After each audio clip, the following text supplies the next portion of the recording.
Le vol de viande dans les épiceries est en hausse au Québec. Camille Cassisi-Monet, il y a certaines chaînes qui vont même jusqu'à retirer certaines coupes les plus coûteuses de leur présentoir.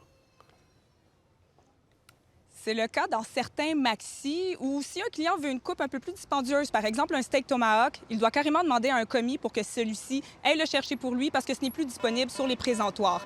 Ce n'est par contre pas le cas ici à l'épicerie PA où je me trouve présentement, mais les gestionnaires nous indiquent quand même que ce sont des dizaines de milliers de dollars par année qui sont perdus en raison du vol de viande à l'étalage et ce sont des chiffres qui augmentent d'année en année. Les gestionnaires nous disent aussi que c'est un phénomène qui est quotidien et qu'ils ont d'ailleurs investi assez massivement dans des système anti-vol magnétique.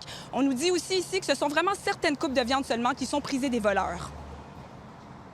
Si c'est une bavette, si c'est une entrecôte, si c'est un filet mignon, sont tous des candidats idéaux pour du vol parce que c'est quand même des paquets qui sont quand même petits, sont faciles à cacher et surtout pendant l'hiver.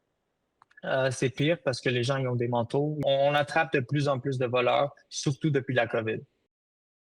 Et la hausse importante du prix des aliments depuis la pandémie pourrait contribuer effectivement à cette augmentation des vols.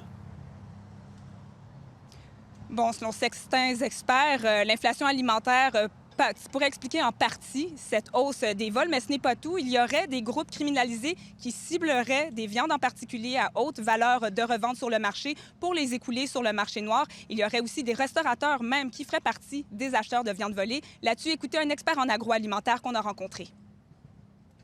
Il y a évidemment le vol du désespoir. Ça, c'est autre chose. Quelqu'un qui vole une sandwich, une pièce de viande pour elle-même, là. Donc ça, c'est vraiment différent. On parle de crime organisé et le crime organisé va voler des produits en sachant exactement à qui le vendre. Donc, il y a vraiment un marché secondaire qui existe, qui intéresse les criminels finalement. Camille Cassisi-Monet à Montréal, merci beaucoup. Au plaisir.